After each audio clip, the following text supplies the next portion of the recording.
Hi, today we're going to talk about how to climb mountains.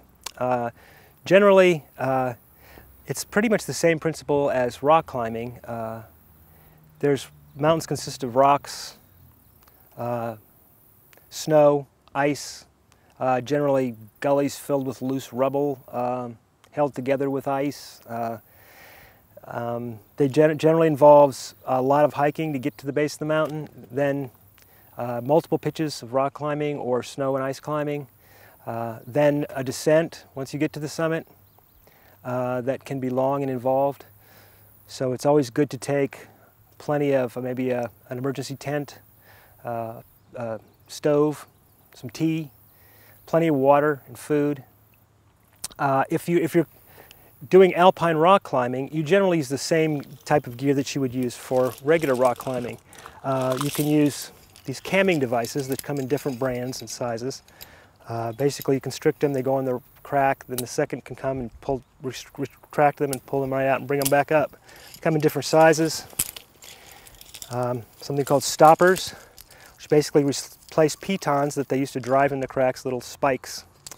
These are much more friendly to the rock.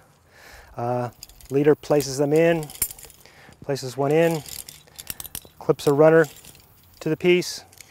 The other end clips to the rope, so you get some slack as your route meanders, without giving you too much drag on the rope. And as the second comes up, he cleans all the gear out and brings it up with him. For snow and ice climbing, there's a lot of other gear that's involved. You need better boots. You need not rock climbing shoes. Most mountaineers will bring a set of rock climbing shoes, but then also some big mountain boots. Because you need to be able to have something you can strap crampons on. Crampons are spikes that strap onto your boots that allow you to climb ice and steep snow. And you'll have an ice axe, an ice hammer for placing ice screws. If there's no rocks to place any protection in, you can turn an ice screw right into the ice and clip into that. Snow and ice climbing is inherently more dangerous. It's not as stable as rock is. It can be avalanches. You should always wear a helmet.